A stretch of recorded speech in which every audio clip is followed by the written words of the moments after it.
The vibrant village of Kwale was alive with the rhythm of celebration. Drummers beat out hypnotic rhythms that echoed through the surrounding hills, while flutists accompanied them with joyous melodies. The streets were awash with color, decorated with garlands of marigold and hibiscus flowers. Intricate patterns of crushed white chalk and red earth adorned the paths leading to the village square, where preparations for the grand wedding were nearing completion. The air buzzed with anticipation as villagers dressed in their finest attire gathered to witness the union of two prominent families. Xena, the bride, stood apart from the commotion inside her family's home. Her beauty was the kind spoken of in stories: smooth, dark skin, eyes that sparkled like the night sky, and a smile that had once melted even the most hardened hearts. Today, however, her smile was absent, replaced by a mask of quiet unease. Her wedding attire, a flowing gown of crimson and gold, embroidered with symbols of protection, seemed to weigh heavily on her shoulders. Her long braids were adorned with golden beads, but her hands, trembling slightly, betrayed her hidden anxiety. Her soon-to-be husband, Bayo, was everything she was not in that moment: radiant and jubilant. As the son of the wealthiest merchant in the region, his presence commanded attention. Clad in an indigo robe embroidered with silver threads, he moved through the crowd with ease, greeting guests and sharing hearty laughs. His pride was palpable, for today he would wed the most beautiful woman in Kwale. Yet Bayo remained blissfully unaware of the shadow that loomed over Xena and the secrets she kept hidden behind her composed exterior.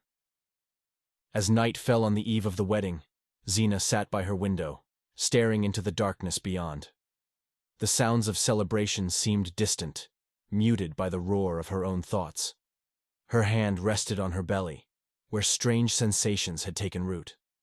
It had started weeks ago, an occasional flutter, then a persistent churning, and now, sharp pains that seemed to come without warning. She closed her eyes, willing the unease to subside. But the memories of her dream resurfaced with chilling clarity. In the dream, she had been standing by the great river that snaked through Kwale.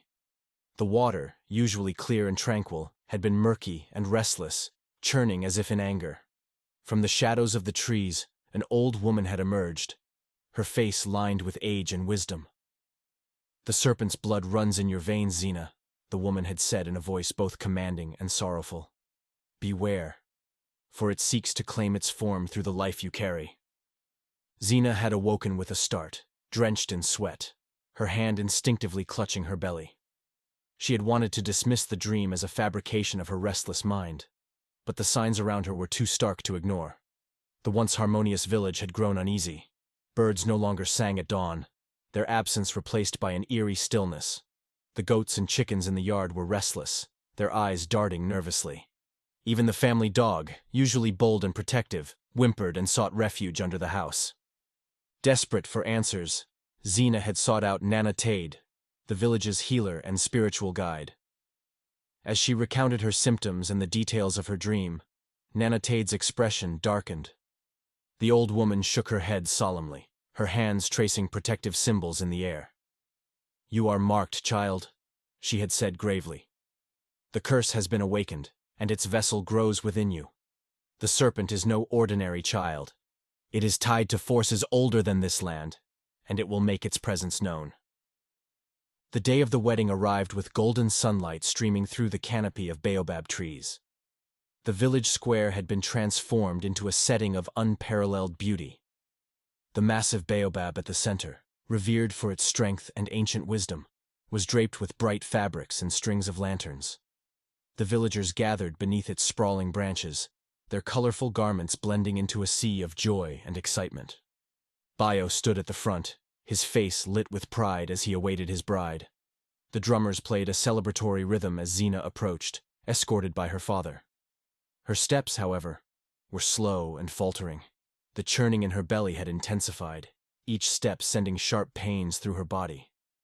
Sweat beaded her forehead despite the cool breeze, and her vision blurred slightly.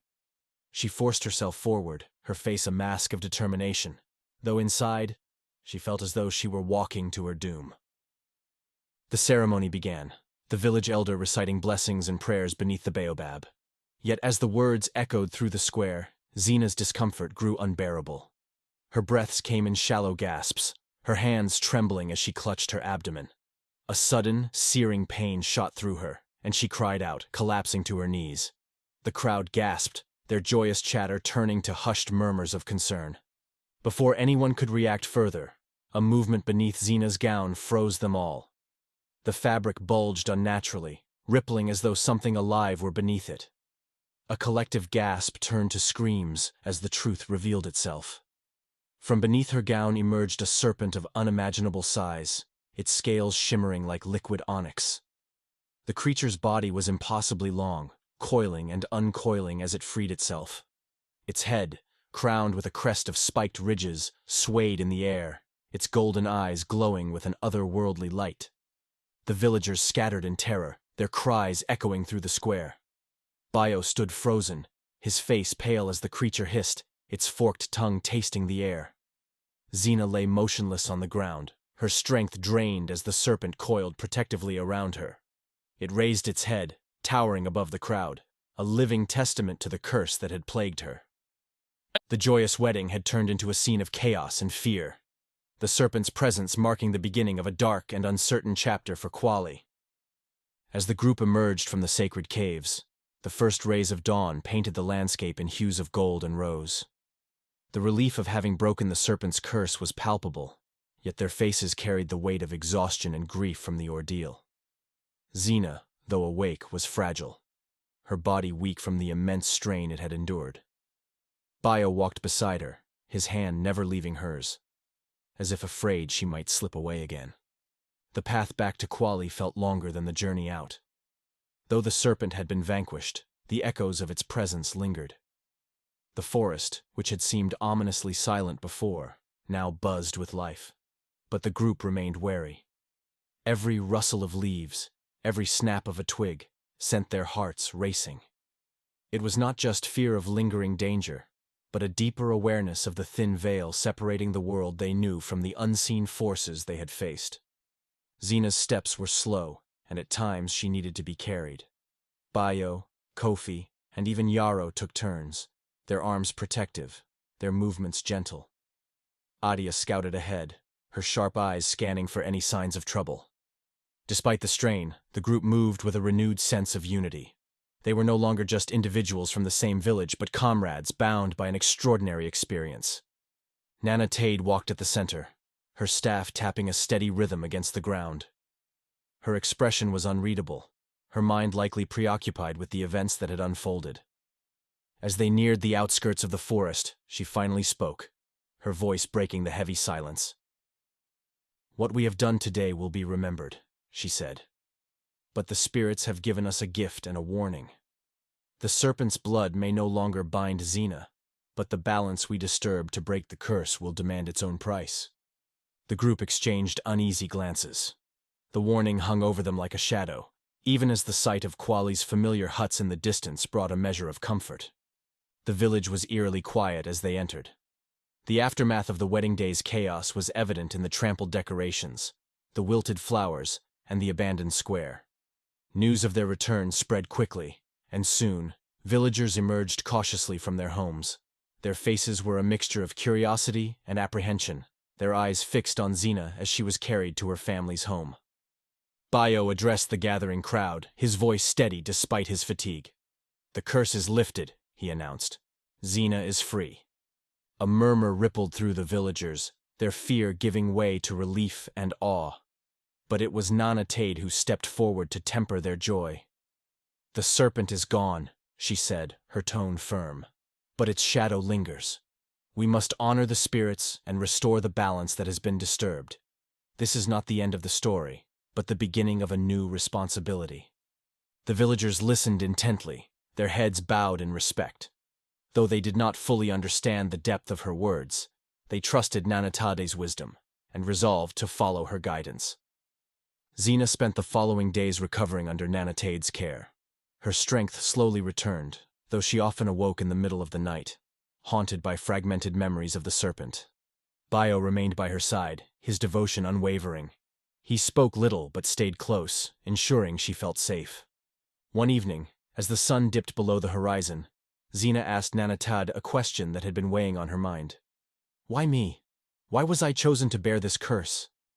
Nanatade sighed, her expression softening. The serpent's bloodline is ancient, she explained. It seeks out those with a unique spirit, strong, resilient, and deeply connected to the earth. You were not cursed because of your faults, Xena, but because of your strength. The serpent sought to claim that strength for itself.